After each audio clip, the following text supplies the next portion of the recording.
I've never done it this long.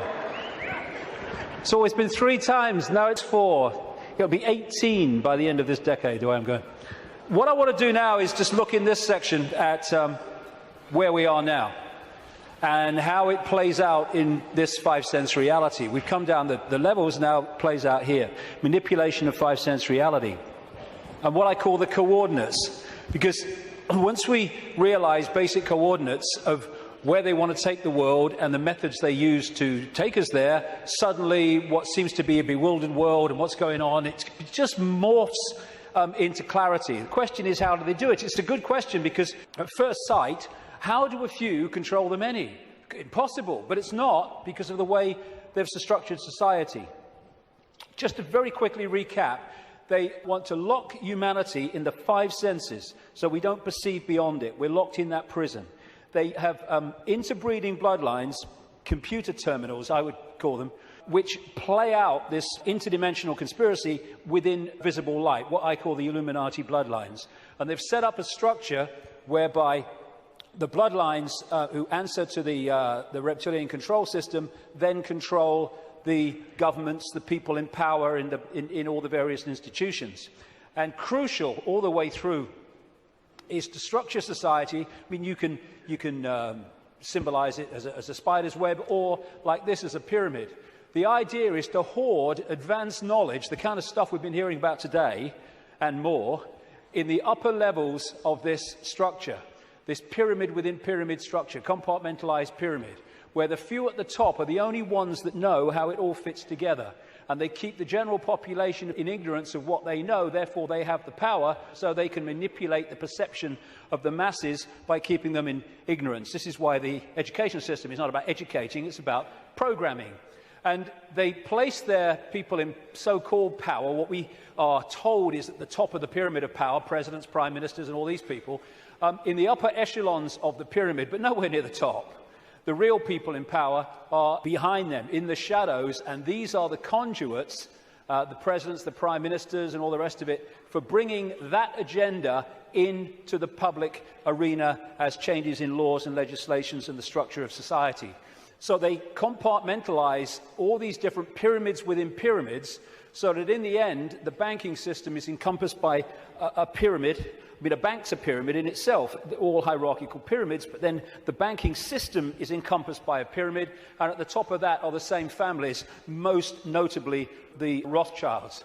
Same with the businesses. The transnational corporations are compartmentalized pyramids in and of themselves, but they go into a bigger pyramid which encompasses all the transnational corporations. So at that point, they are one corporation, just as at that point, all those banks are one bank. Same with politics, education, all these things.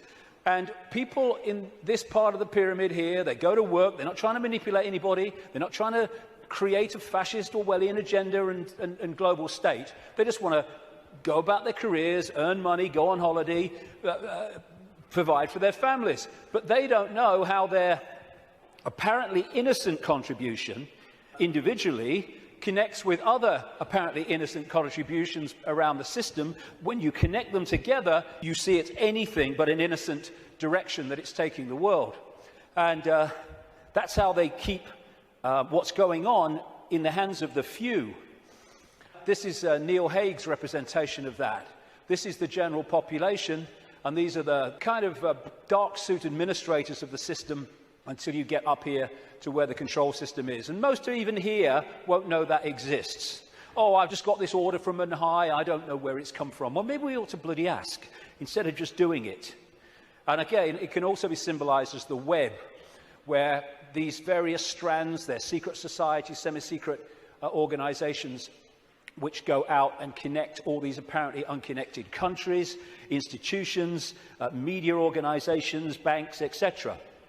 And this Illuminati network, symbolized as the bearded man, spews out all these people who apparently appear to be random. To run for president needs cuckoo-land amounts of money. Where do they come from? It comes from here. Where does that money come from? And therefore, you have 2 people put up for president who are there because of the money provided by this network. Therefore, they've chosen not only who it's going to be, but they've sorted out what the policies are going to be in return for that money. And this is what they do. We think we're choosing our leaders. We're not. It's a myth.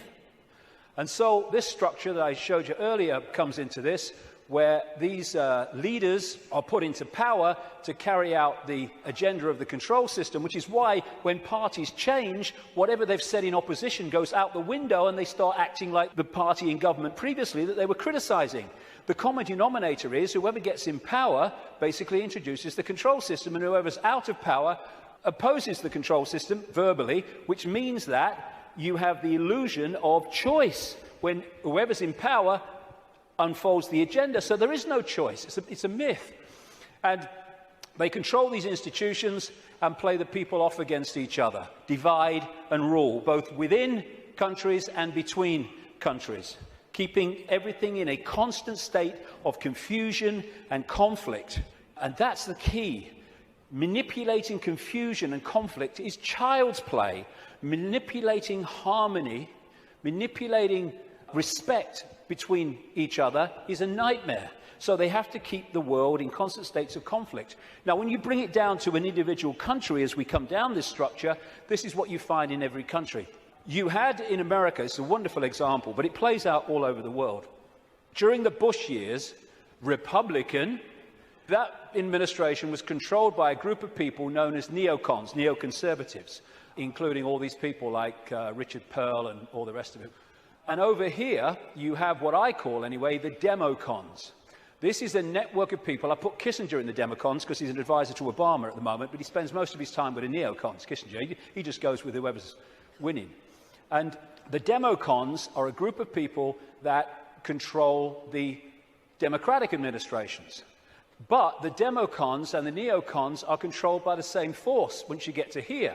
So people think, oh, I voted Republican this time. Oh, I'm going to put the Democrats in because I like that Obama got a nice smile. And what you're doing is voting for this, whatever. And that's what's happening in this country. Same thing. And so when people say Big Brother Bush or Big Brother Obama, no, it's not. These are just puppets. Dance. I said dance. When I say jump, I mean Olympic high jump record. This is the thing. You take one mask off, you put another mask on. And because it's a different mask, we think it's a different administration. We think controlled by different forces. No, no. And what you have is the movie playing out in the public arena, people who appear to be in opposition to each other when they're controlled by the same puppeteer. And once you look beyond the movie, that's when you start to see what's really happening in the world. So the cards are moved around in line with an agenda for the constant, incessant centralization of power. And it's done with people who, I keep coming back to, have a DNA with empathy deleted, which means anything goes in pursuit of this agenda. And the people are misdirected, diverted by the way society is manipulated and controlled, increasingly so with more and more laws affecting the fine detail of our lives, so that we spend so much time surviving and rushing around, we don't lift our head up and see what's going on.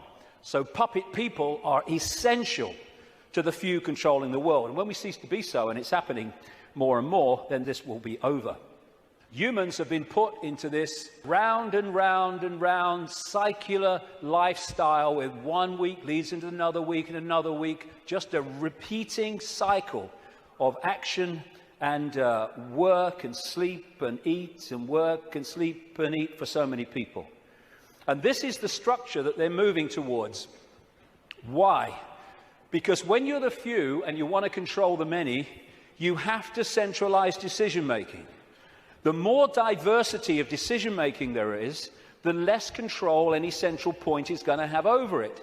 So what you need to do is constantly centralize power, so control over more and more and more people goes into fewer and fewer hands. We started with a tribal situation a long time ago. The people in the tribe decided what was going to happen. We then brought, as part of this centralization, it's gone over at this whole period I'm talking about, the tribes came together into what we call nations. And now, a few people at the center of the nation are dictating to all the former tribes that make up that nation. We're now well into the next stage of that, which is bringing nations together under unions like the European Union, so a few people at the center are now dictating to all those nations which are made up of all those tribes before. And the next stage of that, which they're already preparing for, is to take us into a world government that would dictate to these unions that are building up, like the European Union, the American Union that they want via the North American Union, the Pacific Union, evolved out of organizations like APEC, Asia-Pacific Economic Cooperation, and the African Union, already in place, evolved out of the Organization of African Unity and other bodies. And what they done in many of these unions is start them off as free trade zones, just for jobs, that's all it is, no worries. And then they've turned them into fully fledged dictatorships, which is what happened in the European Union.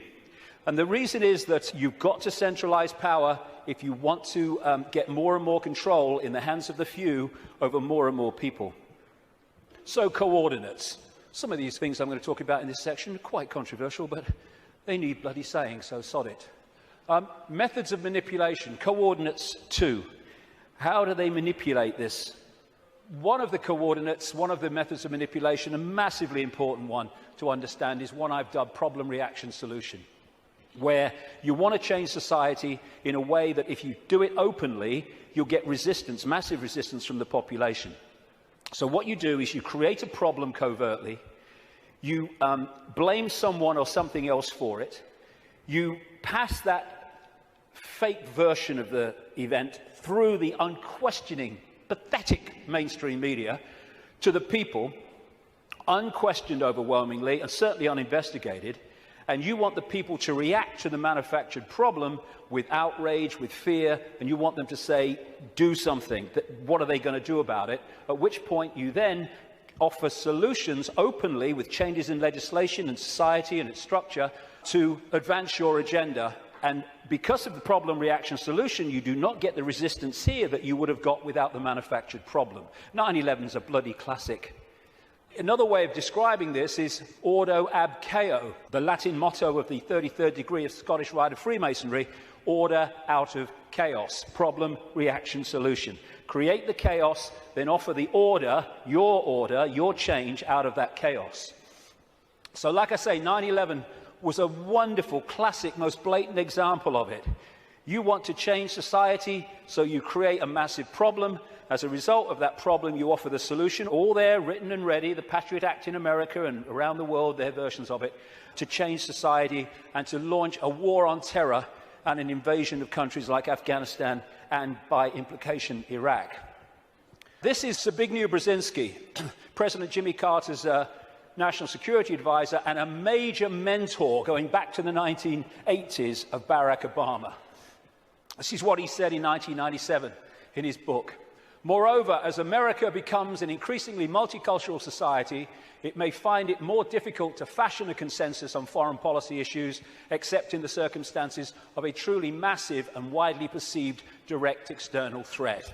Therefore, we create one, 9/11, and bingo, we then introduce what we say must happen to stop the terrorists. In other words, we change society and advance our agenda, the Orwellian state and all the rest of it. These buildings were brought down because they were made to come down.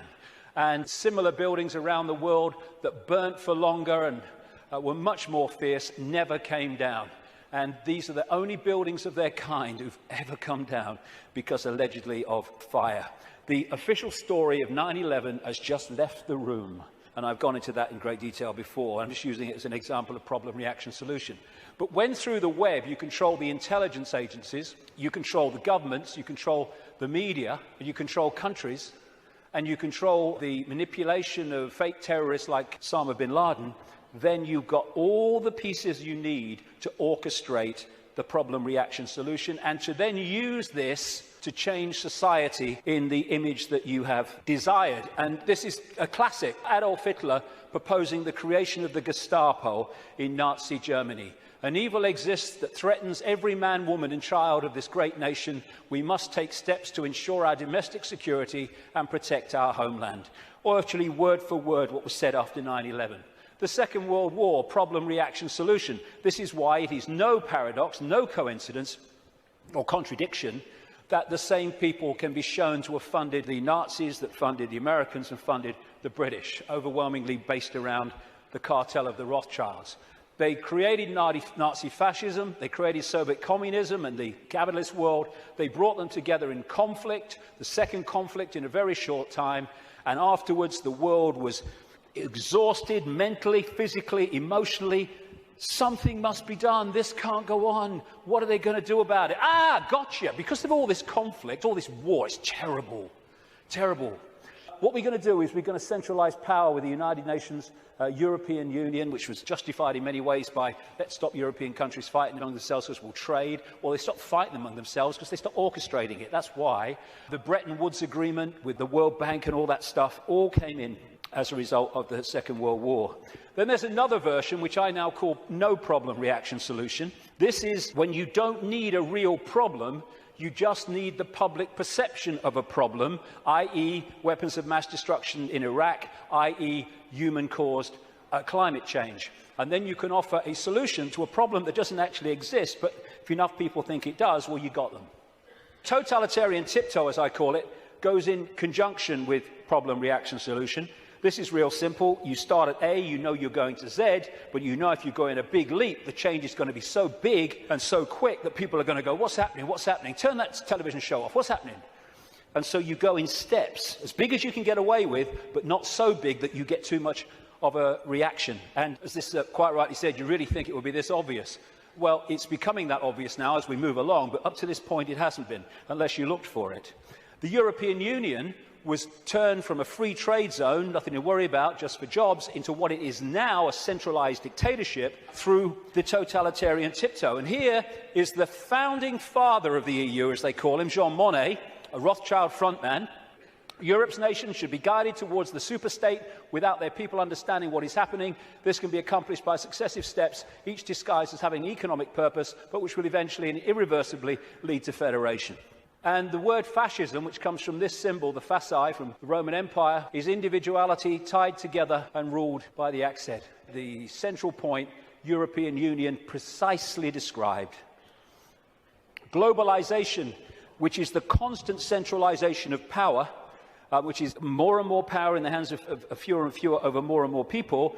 This is a totalitarian tiptoe. More and more, the globalized economy is taking over, so that every country is dependent on every other country, therefore has no power of individual action and individual decision-making.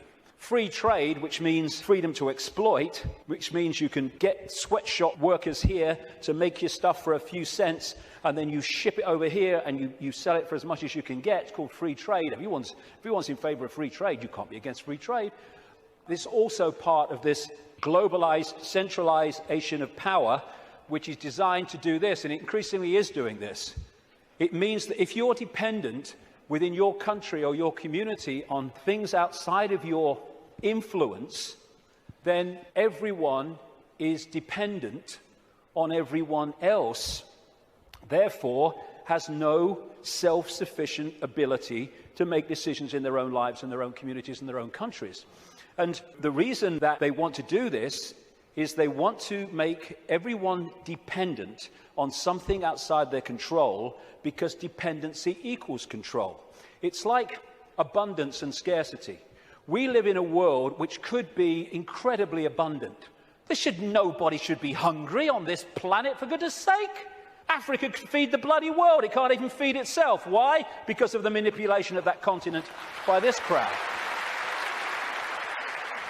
And so we have all over the world, because there's no empathy, no consequences for them emotionally of their actions, we have manufactured scarcity, because abundance equals choice equals freedom. Scarcity equals dependency equals control. And that's why we have manufactured dependency. We have people hungry in a world of plenty. Coordinate 3, the cement. There are certain organizations, networks, rings, that act as the cement that holds the web together and holds people within the web together. Close to the spider people are the Rothschilds. And when I talk about the Rothschilds, one thing, I'm not talking about all people called Rothschild. the vast majority of people called Rothschild won't have a clue what other Rothschilds in that dynasty are doing. And secondly, I don't even mean only people called Rothschild. I mean the Rothschild bloodline, which has infiltrated many other enormous numbers of other families and groups, which then come to power under other names other than Rothschild. Because if the president's Rothschild, the bloody guy here is Rothschild, the bloody newsreader's Rothschild, what's going on? Instead of that, you have people under different names. So I'm talking about the Rothschild bloodline and the scions of that family, the people that run that family. Not everyone called Rothschild. There's a lot of people in that family called Rothschild who don't have a clue what's going on. But they, through these various cements, control all these different and various apparently unconnected organizations. Now, one of the cements, of course, is the secret society network. That's pretty obvious when you look at it. And these are some of the major ones, but there are even more exclusive ones as well that operate in tiny, tiny cabals. But it's not just the secret society networks. They connect into the satanic networks, where they literally carry out human sacrifice and such horrors, which these bloodlines have been doing all the way through. Now, no one has a problem with the fact that then primitive ancients used to sacrifice people and torture people and all that stuff, but that was at one time kind of acceptable because it was the way they did things. As it's become unacceptable, it's still gone on, same bloodlines involved, but it goes on secretly, obviously. And this is the paedophile rings, the sexual child abuse rings, which connect into that and connect into that. That's not saying everyone in the secret society is a paedophile. It's not saying every Satanist is a paedophile. It's not saying every paedophile is a Satanist from every secret society. But there are rings, connections between these organizations and groups that hold them together. It's a bit like the Olympic rings. They connect into each other. And you find, this is why, as I researched this over these last 20 years, when I have researched through people in power like politicians and bankers and even some media people and stuff like that, you know, after this time of researching this and the recurring themes, that when you get far enough into it, you're going to come across a secret society, but you're almost certainly going to come across either or both Satanism and child abuse, sexual abuse, paedophilia. And there's a reason why the ratio of such people is massive in the upper echelons of this control structure than it is in the general population. There's a blueprint which you find in every community and every country. It's a blueprint of how this works and how the Satanists and the pedophiles and the secret society people end up in positions of power and influence to direct this conspiracy. So the pedophilia and the secret societies and the Satanists operating in these interconnecting rings then infiltrate their people right across the web, which holds the whole thing together.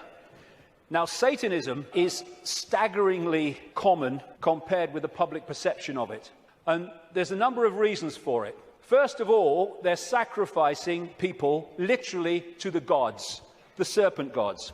When you see these ancient accounts all over the world of how they used to sacrifice people, young virgins often, and what does young virgins code for? Children, to the gods, because they put them through the sacrifice ritual and they build up the terror. What happens is the terror reaches a point where a certain adrenaline pours into the blood, and the people doing the ritual then drink that blood and they get a real high from that adrenaline.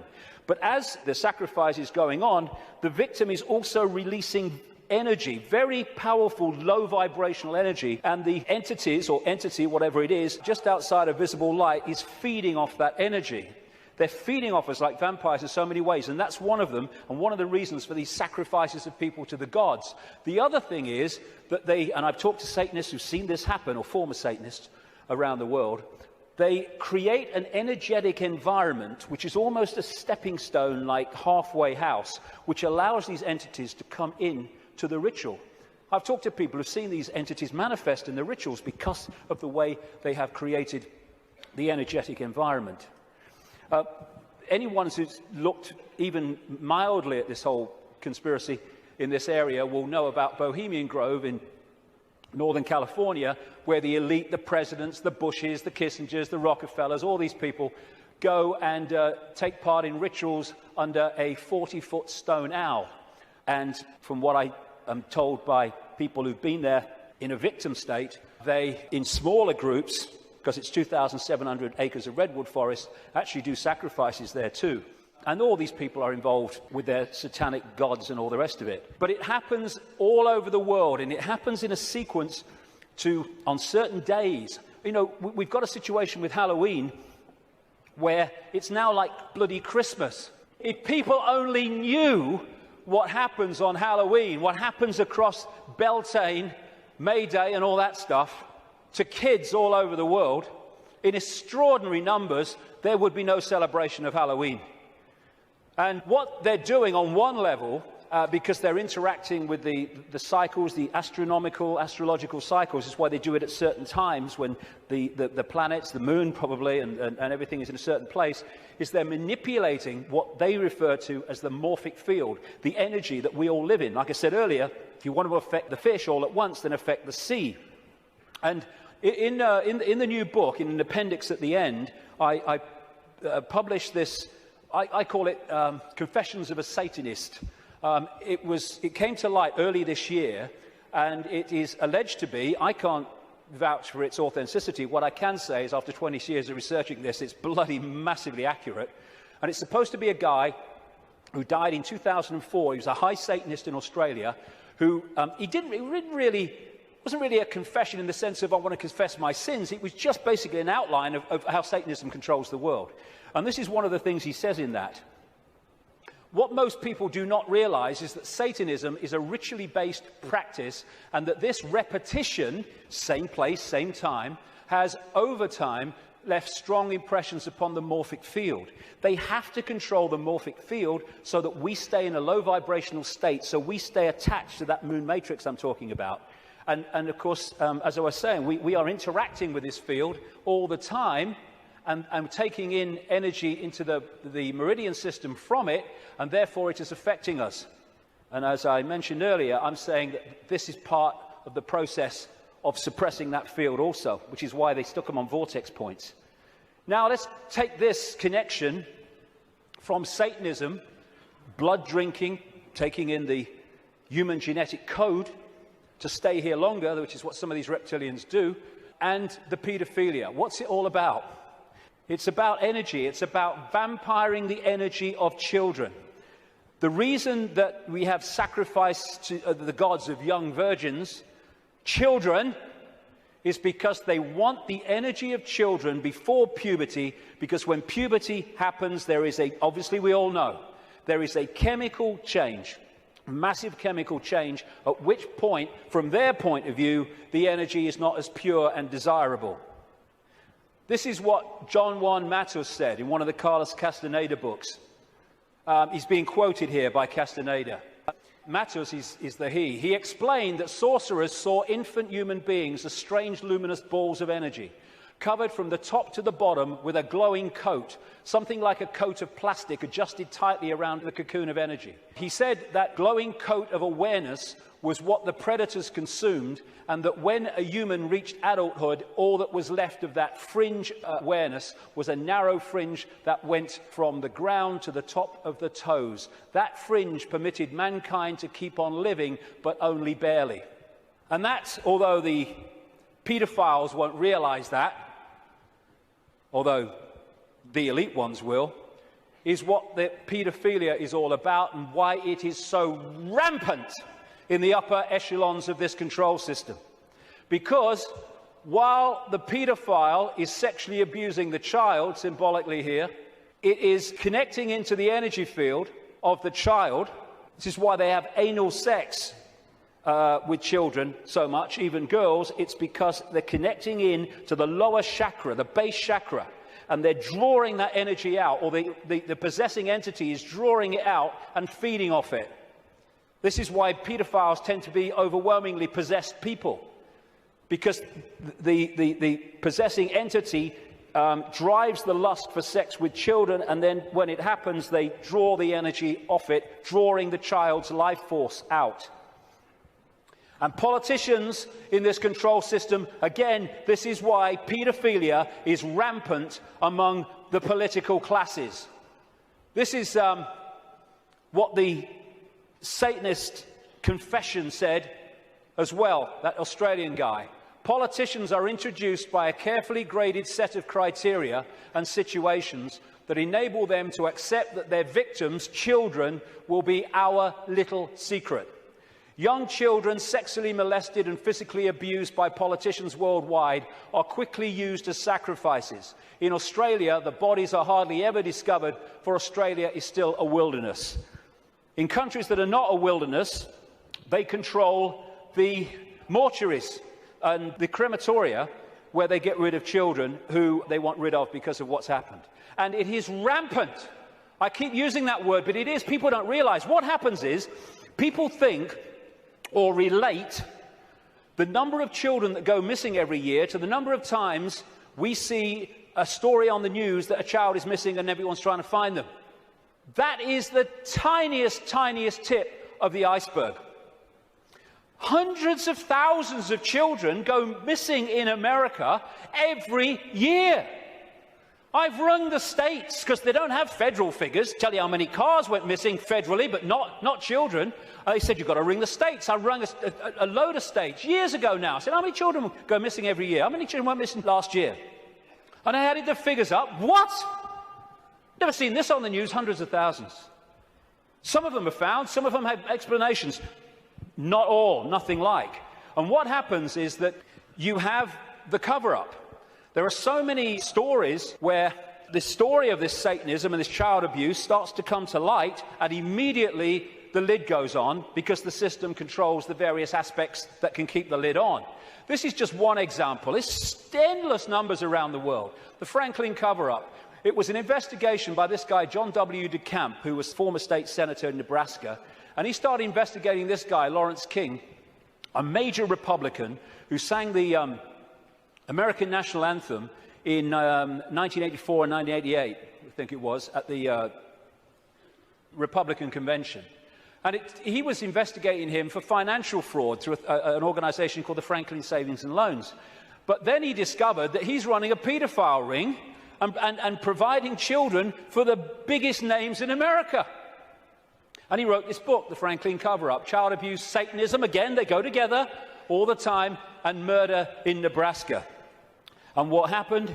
Some of it got into this Washington Times, a mainstream newspaper, the connection to the Reagan-Bush administration, but most of it was totally covered up. I've been writing in my books now since 1998 that Father George Bush is a notorious paedophile, child torturer, child killer, and serial killer of adults as well. Said it on American radio. Still waiting for a response. And this is one example. A lady who became a friend of mine, Kathy O'Brien, who was in the American government mind control project since she was a kid. And met her many times. She still corresponds with me now and again. And I've met a daughter that she was talking about. Lovely, lovely girl. Totally shattered by these people. And that's one example of millions and millions that are going on around the world. And this is what she said in a book, Transformation of America. Kelly's bleeding rectum was but one of many physical indicators of George Bush's paedophile perversions. I have overheard him speak blatantly of his sexual abuse of her on many occasions. He used this and threats to her life to pull my strings and control me. The psychological ramifications of being raped by a paedophile president are mind-shattering enough. But reportedly, Bush further reinforced the traumas to Kelly's mind with sophisticated NASA electronic and drug mind control devices. Bush also instilled the "who you're gonna call and I'll be watching you" binds on Kelly, further reinforcing her state of helplessness. The systematic tortures and trauma that I endured as a child now seem trite by comparison. They're not. I know what she went through. To the brutal physical and psychological devastation that George Bush inflicted on my daughter. And that's just one of these people involving one of the victims of this. It's incredible, the scale of it, and it's going on in this country. And what happens? The wall goes up. This is what DeCamp found. Suddenly ranks are pulled in, and the media won't touch it, the social services won't touch it, the police won't touch it, politicians won't touch it. It's the blueprint, it's how it works. And the Discovery Channel programme, produced by Yorkshire Television, was about to go to air, exposing that Franklin cover-up and the paedophile connections. Bingo, it was censored and pulled just before it was going to air. Never to see the light of day, although you can get it on the internet, because one copy survived. I was naming this guy, like I said earlier, Ted Heath, as a paedophile and child murderer from 1998. This guy's record of killing children is extraordinary. Prime Minister of this country. This fella, Thomas Hamilton, the man who went into Dunblane Primary School and killed 16 children and a teacher, he was a procurer of children for the Scottish political elite, which locks into the Westminster political elite, and the satanic rings that lock into both. That's why they took the records of this case and ordered them to be locked away for 100 years. And then, if you've been following my website recently, and many other websites too,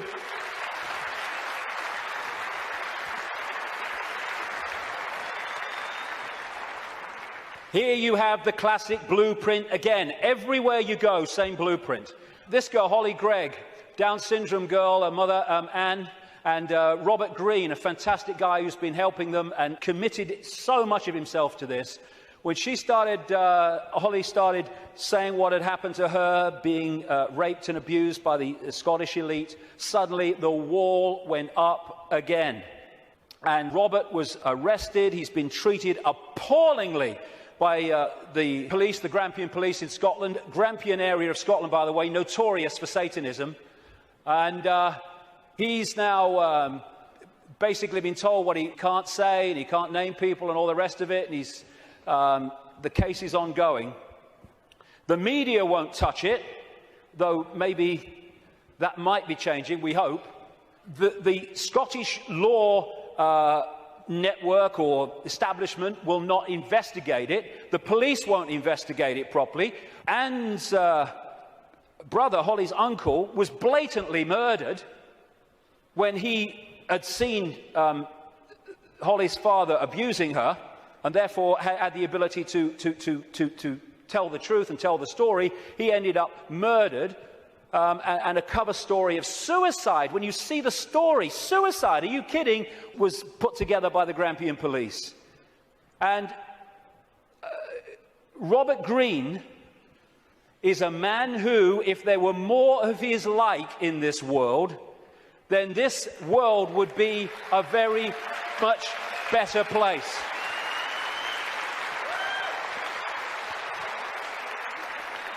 And Robert's actually here today, so thank you, Robert, very much for all you're doing.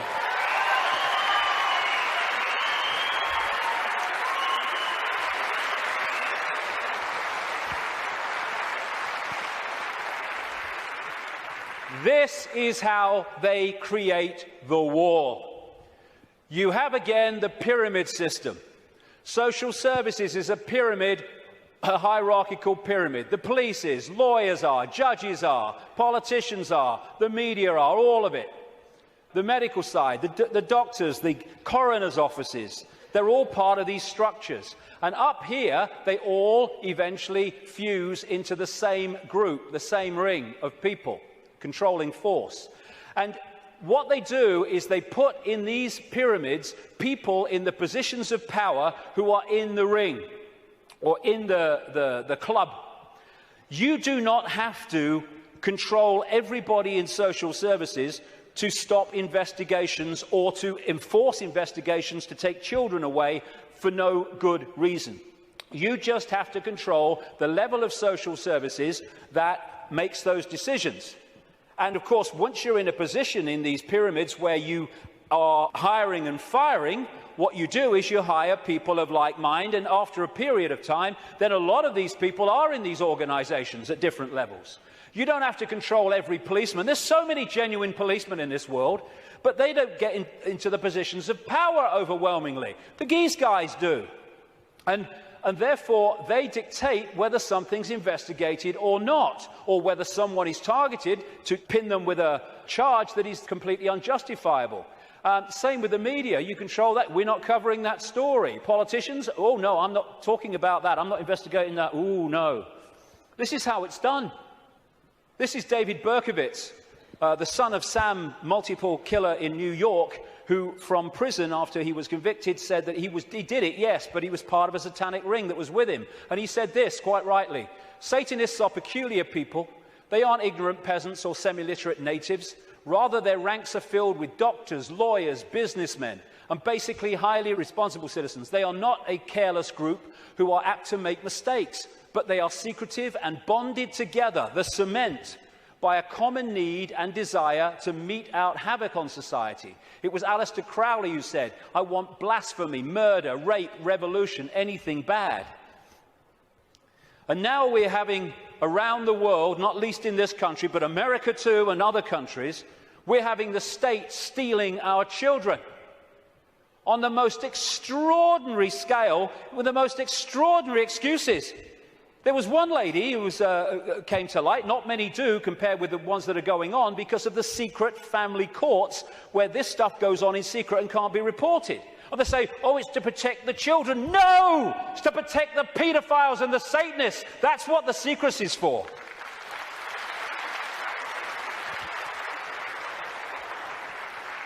And this lady, her and her husband had spent £38,000 on fertility treatment so they could have children. She had twins, I think it was twins, and she made a joke when social services came round, when the baby came out of hospital, and she said, oh, birth has ruined my figure. They took her children away. And then when she furiously resisted, they said, the mother has anger problems, which are a danger to the child. It's unbelievable the number of children that have been taken away from their parents for no reason. This guy, Tim Yeo, a Conservative MP, just before the last election, said in Parliament, using parliamentary privilege, he accused his local council of kidnapping a 9-week-old baby from parents. But it's the tip of an iceberg, and a gathering iceberg. All over the world, like I say in the book, I've looked at America as well, it's happening there. And what did Aldous Huxley, the Fabian prophet in Brave New World, talk about? The fact that children were going to be taken away from parents, parents were going to become no longer, not even relevant, they're no longer even part of society, and the state was going to take control and bring up all children. And that is where they're moving towards. And this guy, Ed Balls, my God, whoever named him was psychic. He was children's minister up to the last recent election, overseeing, taking more and more power away from parents, giving it to schools and authorities. And this guy is a former chairman of the executive of the Fabian Society and still a leading light in it. Coordinates to the cement. Now, this might be controversial. I don't give a damn, really, because, you know, we've reached the point here where we've got to start saying what is and not running away from it. What I'm about to say now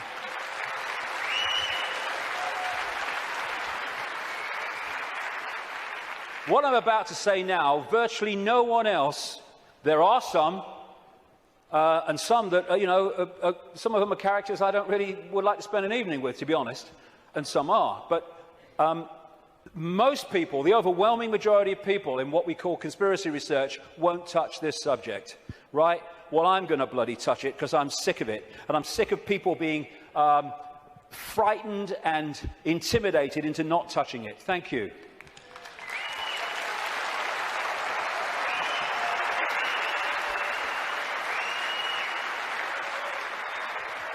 Right. First of all, we as a human race have got to get our fricking heads around what this is, because it ain't what we're told it is. It's not about what's right and beneficial for Jewish people. Jewish people are its victims, not its beneficiaries. Jewish people have been hung out to dry again and again by this crowd that claim to have their best interests at heart, like hell they do. That's why I call this Rothschild Zionism. It was created by them, it is controlled by them to this minute, and it was created as a secret society within the web to massively contribute to the manipulation and control of our global society and individual countries, etc., etc. It's Rothschild Zionism. Anti-Zionism is not anti-Semitism, not that anti-Semitism means what we think it does, because Zionism is not about Jewish people. Even in its play-out way or world, it is a political system, a political philosophy. At its core, it is a secret society putting its agents in places of power. One of the very few things that Joe Biden, Vice President of the United States, has ever said, which is true, is you don't have to be Jewish to be a Zionist. Because of the propaganda, we equate Zionism with Jewish people. It's not how it is. To a very, very large extent. How many people know this? How many Jewish people around the world are protesting, have organizations created to protest against Zionism? Zionism and Judaism are diametrically opposed. Zionism is state-organized terror. How many times do we see this in the newspapers? Never. End of Zionism equals peace. Israel, stop killing Palestinians. I am Jewish and I want that. Why don't we hear about this? We condemn any Zionist aggression against Iran. I thought every Jewish person in the world wanted to bomb Iran. That's what the media seem to give us an indication about. Another Jew against Zionism. Over and over.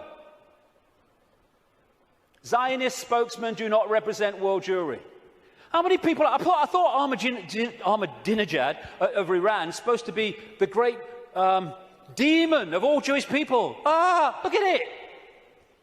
The demonization comes from Rothschild Zionism. We've been totally misled about what it is. Rothschild dynasty created Israel. It paid for the first people out of Europe to go and people Israel after the war. It paid for the building of the Knesset. It paid for the building of the Supreme Court building with all its Illuminati symbols all over it. And some of the people who've broken out of the family, I quote one of them in my book, have actually said, and as I've been saying for years, because it's bloody obvious, that Israel is not the homeland of Jewish people, it is the fiefdom of the Rothschild dynasty, created out of Rothschild Zionism, a secret society. And Rothschild Zionism has been used via Israel to devastate, slaughter, torture an entire nation of human beings, while claiming to be against terrorism.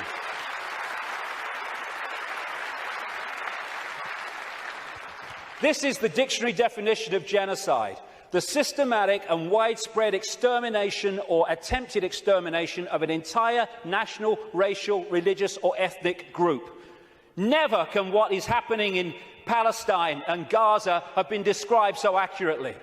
More and more people killed through war, killed through bombing attacks, killed through shootings, killed through lack of food and adequate medical care. Gaza, the most crowded piece of land on earth, is little more, ironically, than a concentration camp. And the world looks on. This is the face of Palestine. Well, tell me what you see. Combat boots. Yeah, another terrorist 5-year-old. And all the time, Palestinian homes are being demolished in occupied land and given over to these extremist settlers who believe they have a right to it because it says so in some bloody Bible. And then we've got this wall, security fence, which has taken great tracts of Palestinian land, right, all against international law and all the rest of it. And here is a children's playground being sacrificed as the wall continues, security fence continues its endless way. This green is Palestinian land in 1946. Then we see what has happened since. This is 2000. We're in 2010 now. It's much smaller than that. what was I saying? The systematic and widespread extermination or attempted extermination of an entire national, racial, religious or ethnic group.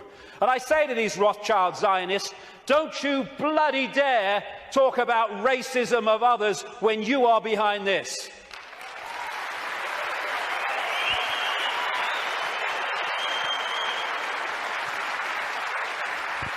Israel is an apartheid society, not just between Israelis and Palestinians, but through Israeli society. It's incredibly apartheid. The way they treat the black Jews from Ethiopia is absolutely grotesque, as is spokesman doing that, then talking about other people's racism. We've got to go for that. I mean, and people, Jewish people, have seen it. They can see what it is. There's some fantastic Jewish people in Israel who are resisting this. Young people who go to jail because they won't serve in the army because of what the army's doing to the Palestinians. Magnificent people who never get talked about in the mainstream media, hardly. And no matter what is said about Israel, this is Israel's response. Why? Because Israel is the fiefdom of the Rothschild dynasty, which also controls the American administration, the British administration, and so Rothschild's one arm is not going to criticize Rothschild's other arm. In the Matrix movie, there's something called the Zion mainframe. Well, Zionism, Rothschild Zionism, is in so many ways a mainframe of this network. And it pervades all the way through. And it's not about, oh, these Jewish people here and these Jewish people there. It's Rothschild Zionists who are there, and they answer to the Rothschild dynasty. Therefore, they play out the agenda of the web in a coordinated way. Now, before I start this, a lot of names coming up. I'm going to go just through a bit of the American administration and a few other things, just to give you a feel for it, for people who haven't seen the extent of this. Before I start, one fact. Jewish people in America are less than 2% of the population. A significant number of them will not be Rothschild Zionists, and therefore the ratio of Rothschild Zionists is even smaller, significantly smaller than the 2%. Okay. Obama's immediate handler is a guy called Rahm Emanuel. He has served in the Israeli army. He's the White House Chief of Staff. He does whatever he says. His father, Emanuel's father, was a terrorist in the Irgun terrorist group that bombed Israel into existence in 1948. And this is the relationship between Rahm Emanuel, he's the kind of Peter Mandelson of America, and Obama. Hey, you want a Nobel Peace Prize? I can sort it, son. I can sort it, son. No problem. All pictures like that, by the way, are by a guy called David Dees, who's a political artist, brilliant, American, works out of Sweden. Uses images so powerfully to tell 1,000 words as they go. This guy is the second handler in the White House. His name's David Axelrod, Rothschild Zionist. And he was the man who orchestrated the entire election campaigns of Obama against Hillary Clinton and then against John McCain. The main funder and orchestrator of the funding, in terms of individuals, of Obama was a guy called George Soros, Rothschild Zionist, who manipulates countries and uses his networks and funding to create coups in countries where they want to change the regime change. And he bets on currencies like he bet on the pound years ago and makes a fortune out of the demise of the economy of other countries because he has no empathy. Henry Kissinger, massive Rothschild Zionist, has served that dynasty's agenda for 40 years, if not 50 years. And he's now an advisor to Obama, even though he's officially a Republican. The American economy, the American economic team, is led by Timothy Geithner, Treasury Secretary, Rothschild Zionist, and Larry Summers, Rothschild Zionist. The entire Obama budget is run by the budget director, Peter Orszag, Rothschild Zionist. This man was advising the Russian Treasury when the Russian governments were giving state assets away to Rothschild Zionist oligarchs, including Roman Abramovich, the owner of Chelsea Football Club, by the way. It's very easy to become a billionaire when a state says, have these assets worth billions of pounds. Thank you very much. It's a piece of cake. You could buy a football club if you want. And this man's company was also advising the Icelandic central bank in the run-up to the Icelandic crash. The Federal Reserve in America, which controls the American economy in so many ways, it's a privately owned, not government-owned central bank, and it's privately owned by the Rothschilds, and the affiliates of the Rothschilds is Bernard Bernanke, Rothschild Zionist.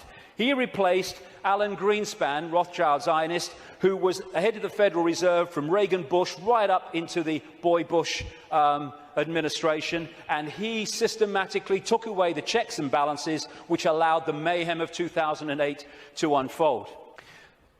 We keep hearing about Goldman Sachs and all the mayhem that it's created, both in the crash of 2008 and the crash of the economy in Greece. Fundamentally involved Goldman Sachs. Goldman Sachs is a fiefdom of the Rothschilds, headed by Lord Blankfein, Rothschild Zionist. The World Bank, headed by a Rothschild Zionist. The IMF, International Monetary Fund, headed by a Rothschild Zionist. European Central Bank, headed by a Rothschild Zionist. A stream of so-called czars, as they call them in America, controlling different policies and policy areas of the Obama administration, Rothschild Zionists, including Cass Sunstein, who has actually written a paper saying people who have conspiracy theories should either be banned from expressing them or taxed for expressing them. Taxed! Climate change policy in the Obama administration is controlled by Carol Brown, a Rothschild Zionist, and Todd Steen, Rothschild Zionist. Major area of policy. The American administration is utterly awash with Rothschild Zionists, and that is not by accident. It's because they're agents of the dynasty or agents of the control system. It's not about race. Mossad is not the intelligence agency of Israel. It's the intelligence agency of the Rothschilds, and that's why it turns up all over the world in false flag set-up terrorist events and assassinations and all that stuff, because it's not carrying out the policy of Israel, it's carrying out the policy of the Rothschilds that control Israel. Now let's look at 9/11. The World Trade Center lease was purchased just a few weeks before 9/11 by Larry Silverstein, Rothschild Zionist, and Frank Lowy, Rothschild Zionist, and the deal was done with this guy called Eisenberg, Louis Eisenberg, Rothschild Zionist, the head of the New York Port Authority. The head of the CIA, who investigated what happened on 9/11, George Tenet, Rothschild Zionist. The Patriot Act, which was brought out, the Orwellian Take Your Freedoms Away Patriot Act in America, was co-authored, justified by 9/11, though it was written before because they knew it was coming, by Michael Chertoff, whose mother was a Mossad agent and who became the second head later of Homeland Security, an organization Orwellian that was justified by 9/11. At the time of 9/11, in the run-up to it, and then the war on terror and all that stuff, the Pentagon was dominated by Paul Wolfowitz, Rothschild Zionist, Dov Zakheim, the comptroller, who managed to lose trillions of dollars and still got away with it. And by the way, when one announcement was made of how much he'd lost or had gone missing in the Pentagon, they announced it on September the 10th, 2001. I wonder if they realized that because of that, it would never see the light of day. Dov Zakheim, Rothschild Zionist, and people like Douglas Feith or Feith, Rothschild Zionist in the Pentagon. Now, as I've said earlier, the Bush administration was dominated and controlled by what became known as the neocons, the neoconservatives, which were a Rothschild Zionist organization, led by people like Richard Pearl, Rothschild Zionist, William Crystal, Rothschild Zionist, John Bolton, Rothschild Zionist, in belief in nothing, if nothing else. And then the 9/11 Commission report, which was the official report investigating 9/11. They wanted Kissinger to head it first until the public didn't take that seriously and he had to step down. But that report, which agreed that the official story of 9/11 was true, was written and overseen by Philip Zelikow, Rothschild Zionist. The judge, Alvin Hellerstein, who is hearing and overseeing the cases of the 9/11 families who have taken out lawsuits to try to find the truth of 9/11, etc., Rothschild Zionists making sure that truth never comes out. Think of the ratio I said earlier as I go through this. The man who coined the phrase, he was a Bush speechwriter, the axis of evil, which targeted Iraq before they invaded Iran and North Korea, was David Froome, Rothschild Zionist. So when you look at this, because Israel is the fiefdom of the Rothschilds, you see that this dynamics, or you'd think, is the man of 300 million people, the superpower, is the most powerful of the two. No, no. He is controlled from there. Because the Rothschilds control them. Do you know Israel has the second biggest F-16 fleet in the world? The biggest outside of America? It's a slither of land. How did they get them? Dov Zakheim, as comptroller of the Pentagon, Rothschild Zionist, made a load of weaponry and planes in America scrap when they weren't, so they could be passed for a song to Israel. These two guys, they produced a book last year, The Israel Lobby and US Foreign Policy, and they say this: Israel receives about $3 billion in direct foreign assistance each year, which is roughly 1/5 of America's entire foreign aid budget. In per capita terms, the United States gives each Israeli a direct subsidy worth about $500 a year. This largesse is especially striking when one realizes that Israel is now a wealthy industrial state with a per capita income roughly equal to South Korea and Spain. Another writer, a former BBC and ITN journalist, produced a book, Zionism, the Real Enemy of the Jews, and my God, is that true? And he points out, Jewish people make up less than 2% of the American population, but account for 50%, I would say Rothschild Zionists, 50% of the political campaign contributions. And that's why, no matter how these people argue at election time, including this country and others, they're all agreed on one thing. What goes on in Gaza? Keep quiet, keep your head down. And I block that out because I don't want anyone to see what's behind it. It's horrific. This man, magnificent Israeli, called Mordecai Vanunu, went to jail for 18 years for revealing the truth that Israel is a nuclear power. He's still got massive restrictions on his movement and what he can say. And you know, and he announced officially that he was continuing it. There is an official policy that on Israel's nuclear weaponry, America doesn't ask and Israel doesn't say. That's an official policy. Iran hasn't even got it yet, and they want to invade the bloody place. This lady, Kay Griggs, was married to a colonel in the United States Marine Corps, and as a result, she was given a tour of the Middle East section of the State Department. There's a video on the internet where she tells of her experience.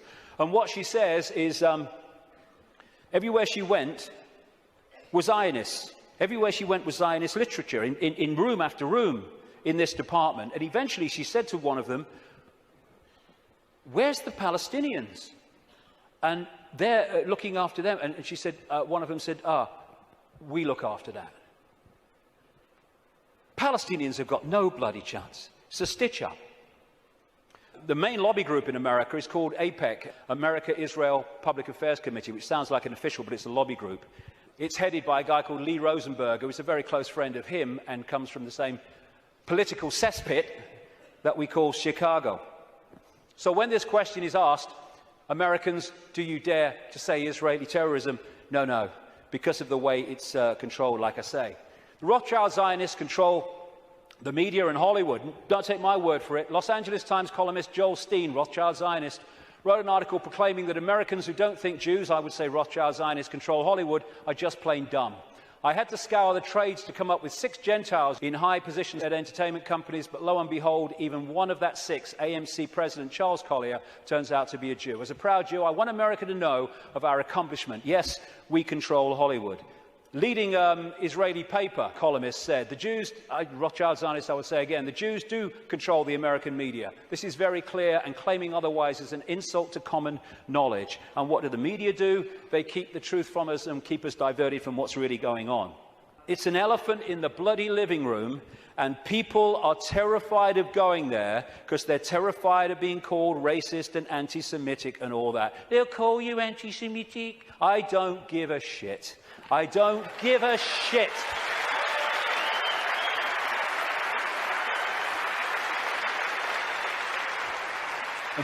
Very quickly, it's the same in this country. There was a very, very good documentary, and it was a kind of stand back in amazement that it actually got out, by a guy called Peter Oborne, a journalist, in the Dispatches series on Channel 4, that looked at the Rothschild Zionist control of British politics through organisations known as the Friends of Israel. Each party has one, but of course they all connect, so it's actually one network. And again, just like in America, never any criticism.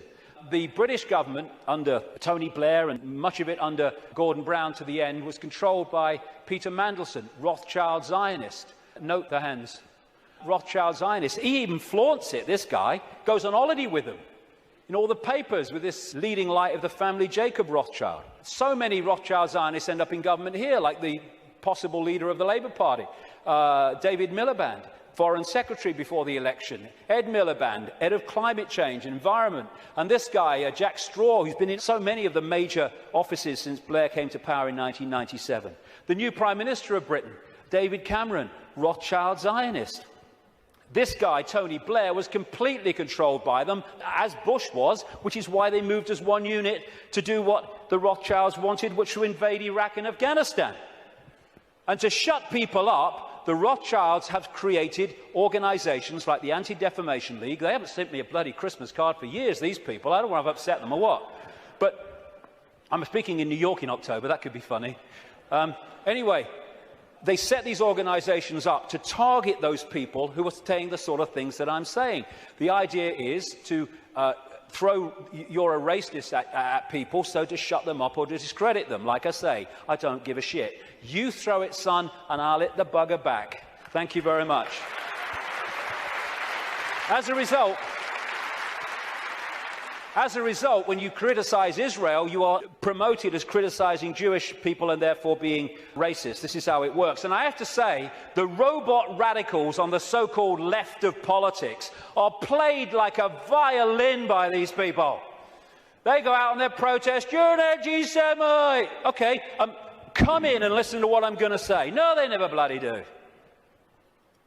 And then you get people like the magnificent Norman Finkelstein, who's a Jewish man who's had his academic career destroyed for speaking out. His parents suffered in the concentration camps of Nazi Germany, and when he exposes these frauds and fakes in the Rothschild Zionist movement and what they do against Jewish people in general, he's called a self-hater. They can't say he's anti-Semitic, although sometimes they even use that. He's a self-hater.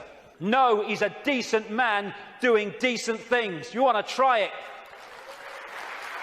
And the idea is to create, and they're doing it, hate laws in which truth is no defense.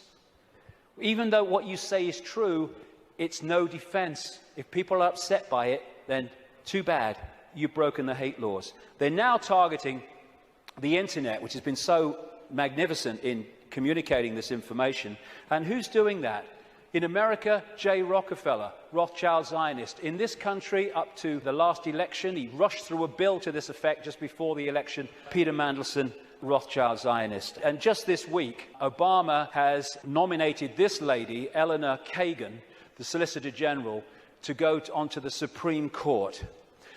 Two things. One, that will make Rothschild Zionists making up nearly half the Supreme Court judges of America, 4 of the 9, when they are well under 2% of the American population.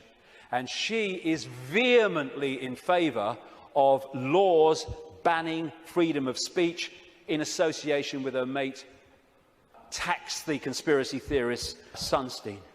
It is an elephant in the living room, and we need to address it if we are going to unravel this cabal, because they don't want to frighten us into not going here for any other reason than they know if we go here, so much is going to unravel.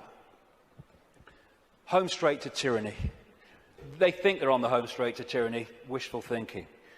This is the man, by the way, David Axelrod, Rothschild Zionist, who orchestrates the words on this guy's teleprompter. He's so welded to it that on St. Patrick's Day, he had a reception for the Irish Prime Minister, and he thanked himself for asking everyone, inviting everyone, because the Irish Prime Minister's autocue words were still on there when Barmer came forward to thank everybody. So that's how much he's welded to it. Assuming levels of knowledge that isn't there. You know, people say Obama's intelligent. He's not. What they're doing is comparing him with Bush.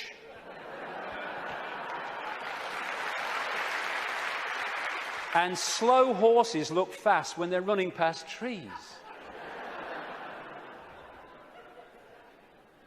We have the secret agenda unfolding, and this is the movie. Bush is in the movie, now Obama's in the movie, but it's the same movie.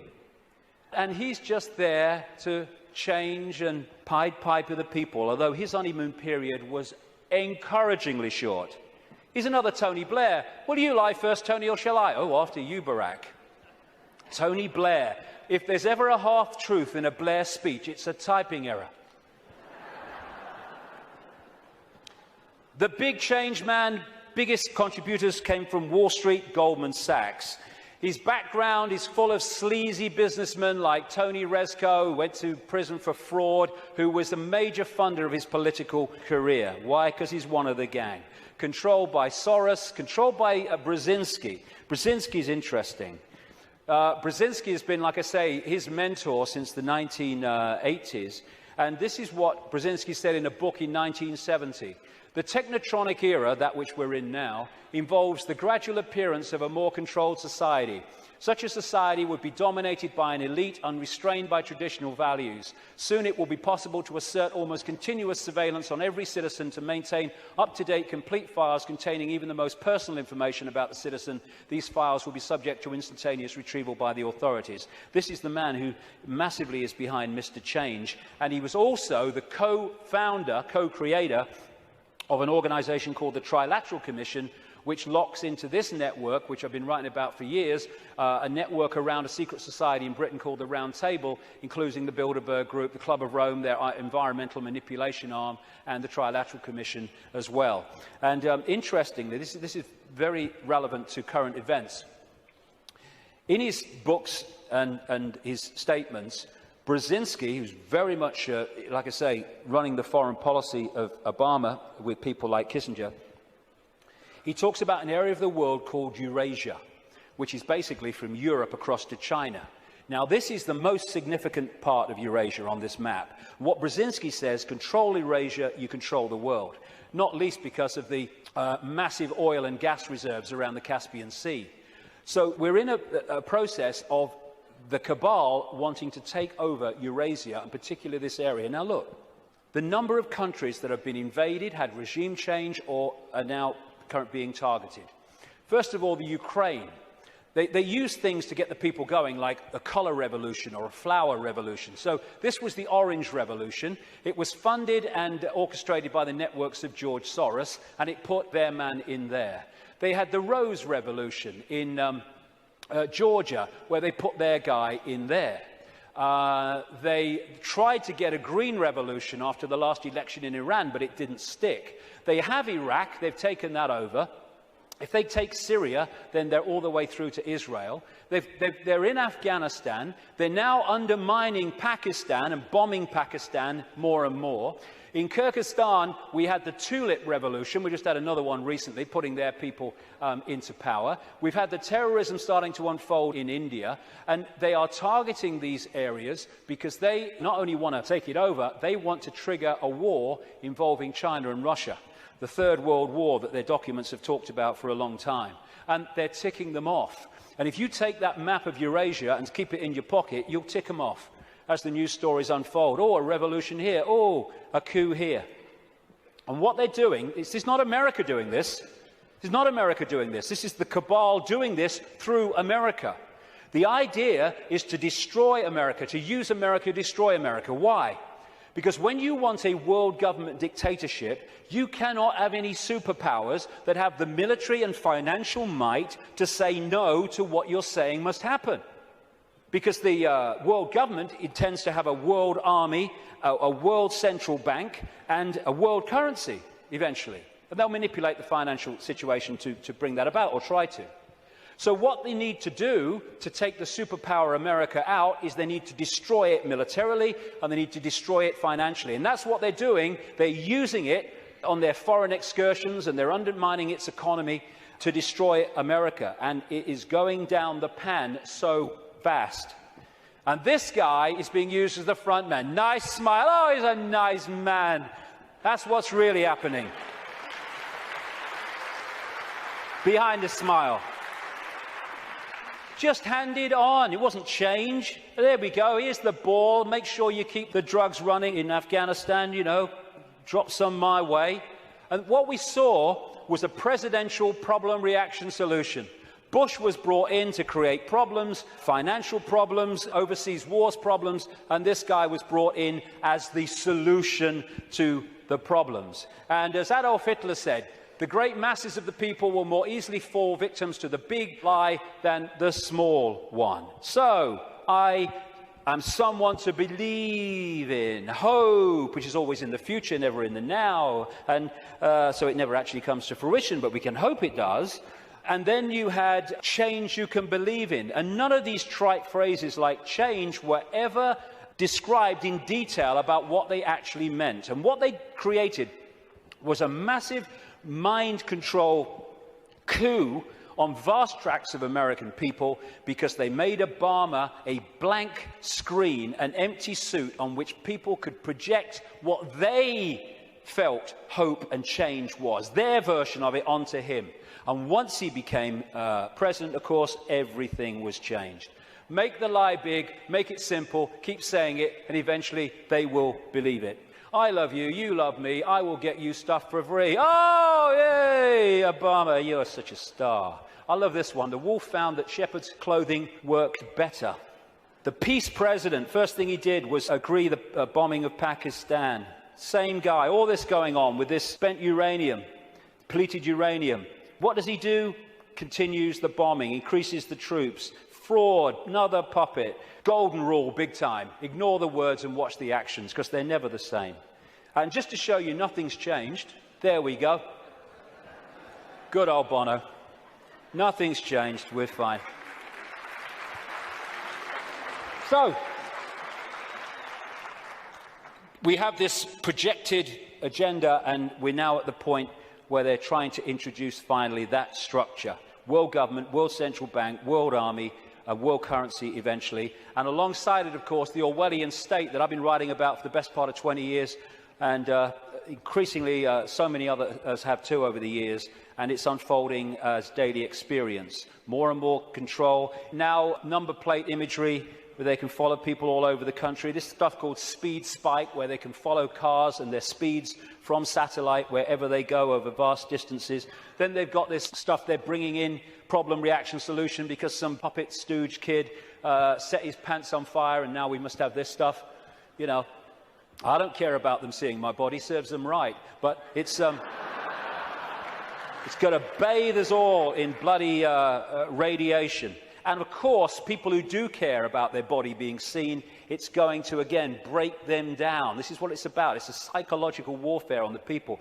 We're seeing police becoming more like soldiers. There are some good policemen. There are some sensible policemen. But my God, there's some morons.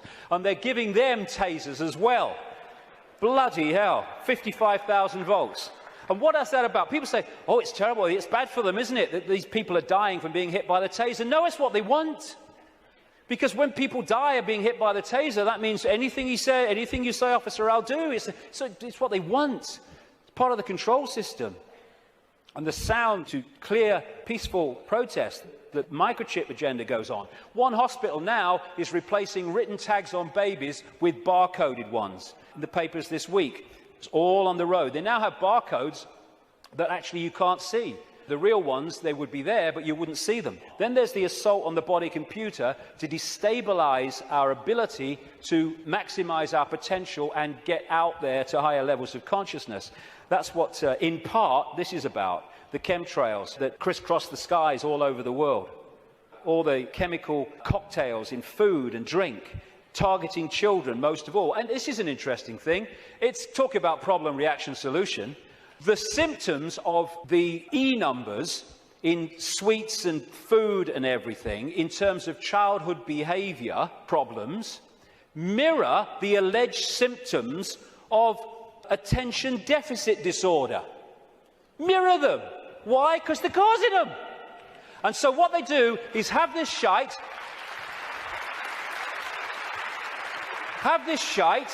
This will chemically imbalance the brain.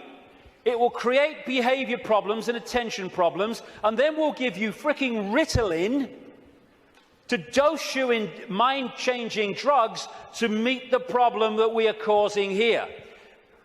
Same with genetically modified food, which is there to genetically modify us.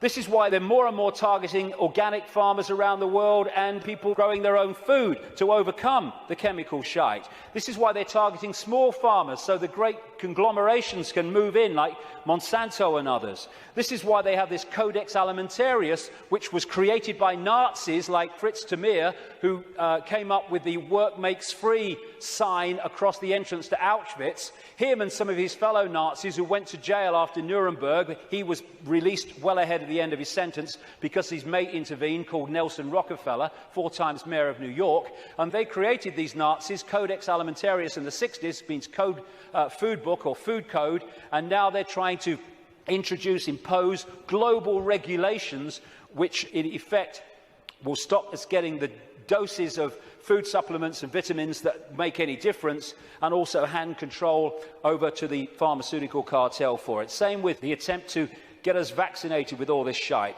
through the Rothschild-created and controlled World Health Organization.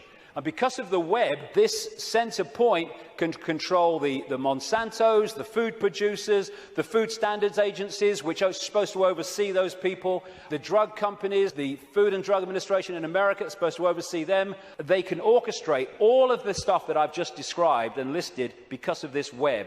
And the overall thing is a war on the human immune system. They're trying to undermine the human immune system in every way, shape or form because they want a massive cull of the world population because they cannot cope with the numbers. And like I say, I was reading, well, when I was researching the book, I saw incredible figures. But my goodness, in the last week, I've seen extraordinary figures in terms of the increase in drugs, mind-altering drugs given to children. It is fantastic. And it's being done systematically to dumb down young people and stop them expressing their true potential for consciousness, which they are. And all that is in here, how that was going to happen, written as a novel by this guy, Fabian Aldous Huxley. They're putting us in a vibrational prison in all these ways. The financial crash was orchestrated on purpose by deregulating, and it's possible to do that because the Rothschilds and their associated families and groups control the world financial system. They're moving trillions of dollars around, so they decide if the stock market goes up or it goes down. If they target the dollar, it will go down. If they target sterling, it will go down or whatever, because they have that ability, and Goldman Sachs is one of their main vehicles for all this stuff. And they can control the world financial system because, once again, they control the banks, they control the Federal Reserve System in America, they control the Bank of England, and they control governments, and they control the reporting of it. And this is the plan. Stage 1, crash the global economy, September 2008. Stage 2, governments throw fantastic amounts of money, credit, money that doesn't exist, but we pay interest on it, at the perpetrators until their financial barrels are empty. Stage 3, and they'll bring this when they feel it's going to have maximum impact, they're going to crash the economy again on an unprecedented scale when governments have no means to respond. That's the idea. Why? Well, the last section will kind of pull all this together because there's something going on which they want to stop. But that's the idea. The more fear, the more disruption, the more stress, the more worry that they can create, the more it impacts upon us in ways that suit the control system, as I've described through the day. And then there's this major element of their plan in the next few years is introduce massive taxation and control and imposition as a result of something that doesn't exist, thanks to this guy. If this guy's involved, it's a scam. End of story. End of story. There you go. Thanks for the Oscar, but I'm totally full of crap. This man's going around demonizing carbon dioxide, which without it the world would not be as it is, and demonizing the greenhouse effect, without which we wouldn't bloody be here. There you go. That's what he's doing. And he's orchestrating all these people. And, oh, it's so kind that David de Rothschild has produced this book to help us, Global Warming Survival Handbook. Survival. Now, let's get some sanity into this. This is a graph of greenhouse gases that make up the greenhouse effect. That one, you would think from the propaganda, would be carbon dioxide. It is water vapor and clouds. I think we ought to ban water vapor and clouds. It's the only way to save the frickin' world, right? Every time we see a cloud, they ought to add VAT. I think it's the only bloody way. And this is carbon dioxide. Not only that, the grey stuff is natural, only the green slither is coming from human activity. And we're supposed to believe it's affecting the weather. It's the bloody sun. It's the bloody sun.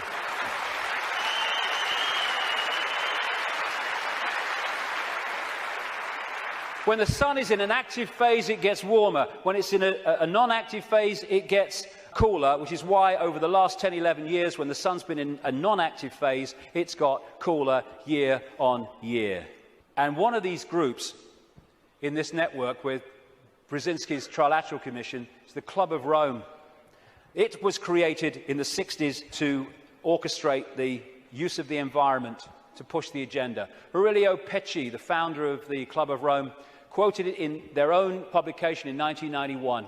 In searching for a new enemy to unite us, we came up with the idea that pollution, the threat of global warming, water shortages, famine and the like would fit the bill. And they've played it out ever since through the Church of Climatology, which is just a cult. And here's the high priest. And we have this guy, Nick Clegg, who actually calls people that challenge the global warming climate change official story as climate change deniers. Because the Church of Climatology says that if you don't accept its nonsense, you are a blasphemer!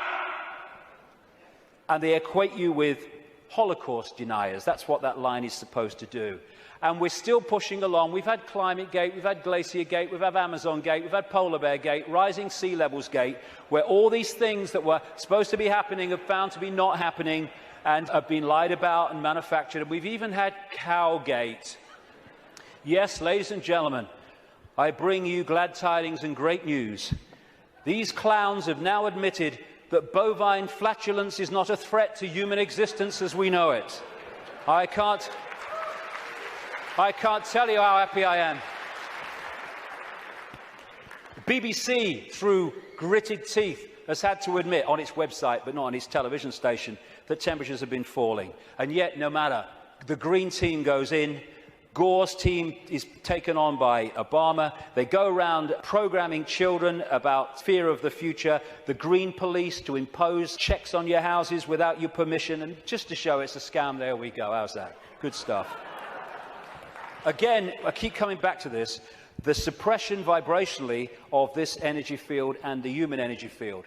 The reason they're stopping the manufacturing of light bulbs and the selling of light bulbs as we've known them up to this point, and they're replacing them with these things which are full of mercury and an environmental bloody disaster, is because they give off a certain vibration that affects the human energy field. This is why many people around the world get ill, physically ill, when they live with these light bulbs. It's all a scam. Very quickly to finish, political correctness.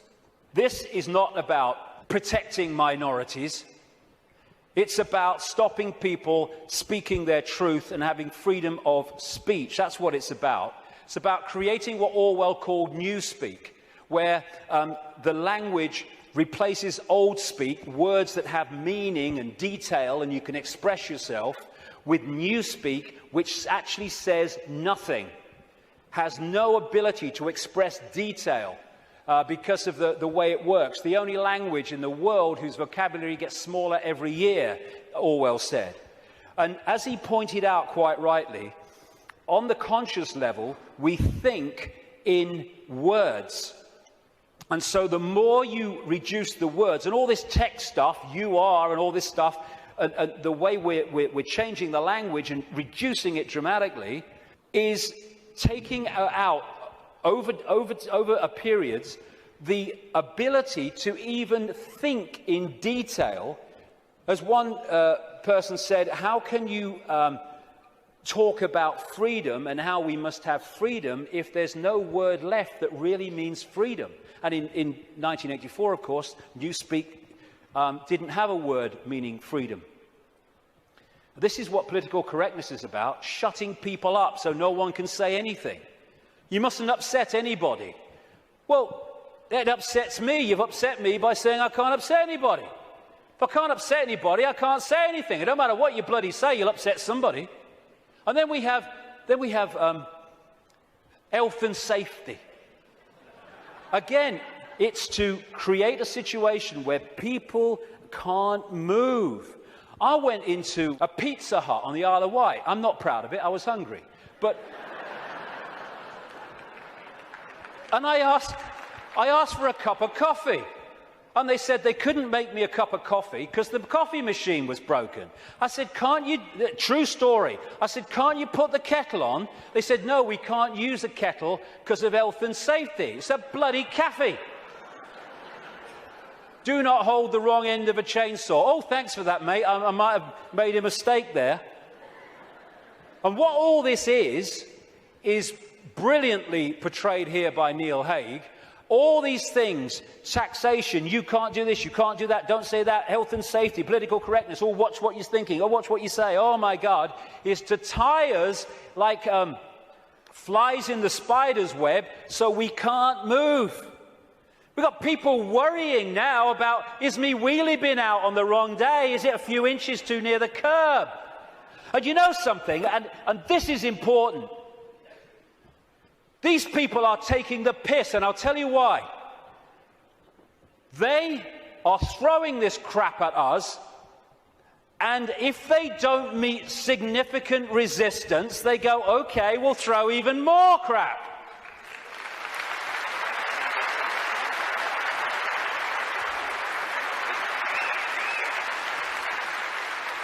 I'll get into this in the last section, but we need to draw a bloody line here. Not only say here and no bloody further, but we're going here and drawing it. Because otherwise, they'll just keep doing it.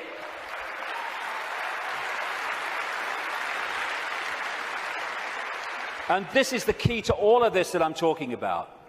It is a mind game. It has to be. It has to be, because from mind comes everything. This massive stop, go here, don't do this, you can't do that, all this stuff. More and more fine detail of our lives being dictated. It's to turn us into the version of this. You put a mouse in a laboratory maze and you put shock equipment down different channels. When it goes down those channels, it gets a shock, it comes back. It might go down another time, it'll get a shock and come back. After a while, not long, you can take that shock equipment away, that mouse will never go down there again because you've changed its behavior patterns. And what they're doing is throwing all this stuff at us, giving us punishments for doing this, punishments for doing that, punishments for doing this, but you're okay as long as you do this. And that channel of it's okay if you do this is getting narrower and narrower and narrower. And what they want to do is to bombard us and batter us into acquiescence.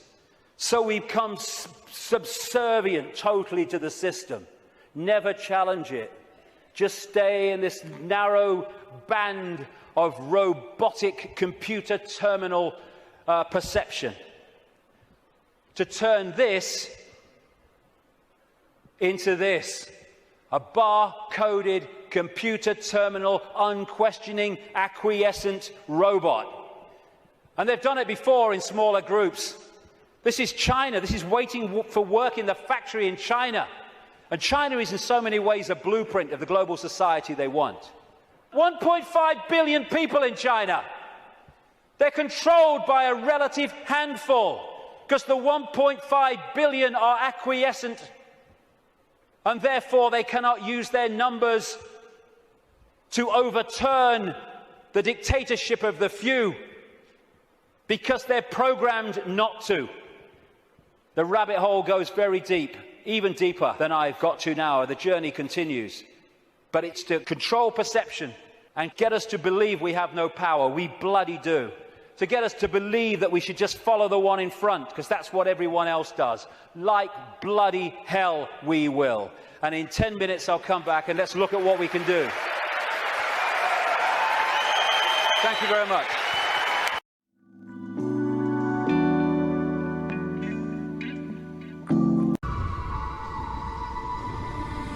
Gracias por visitar mi canal. Si os ha gustado, suscribiros a él. Dejarme un like y un comentario. Os lo contestaré con muchísimo gusto. Pronto nos vemos con otro vídeo.